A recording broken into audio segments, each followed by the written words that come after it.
Hey, I'm gonna record a video on what to do if your PlayStation Vita does this bullshit, and the hard reset method where you press the home button and hold the power button at the same time just decides not to fucking work.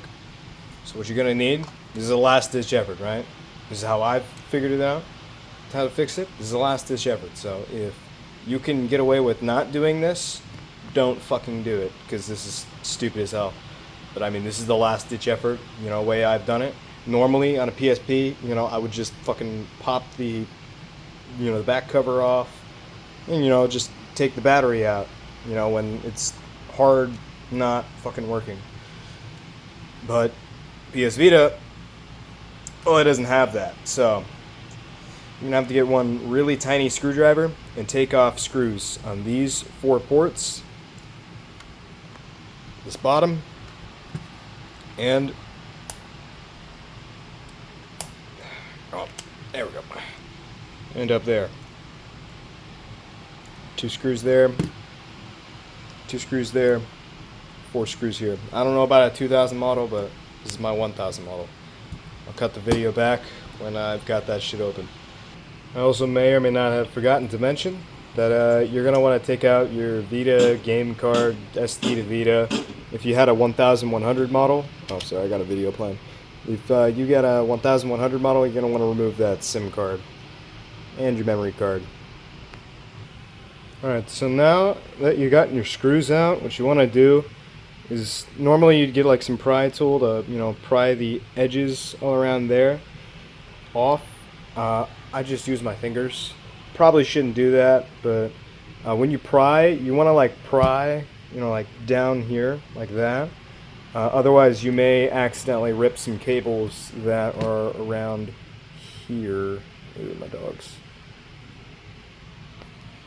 Okay, so now that you're in the system, all you want to do is get like a flathead, some type of pry tool, maybe like tweezers, something like that, and just pry that little connector up.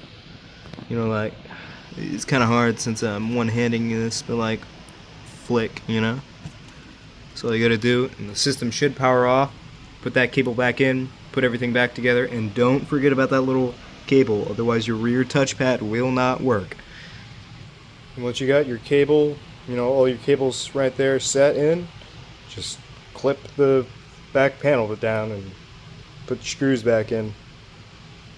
Remember, they're at the top up here, 2 silvers. Well, they're right here.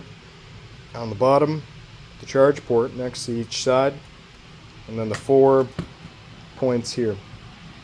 Also, I'd recommend checking if the damn thing even works by pressing the power button.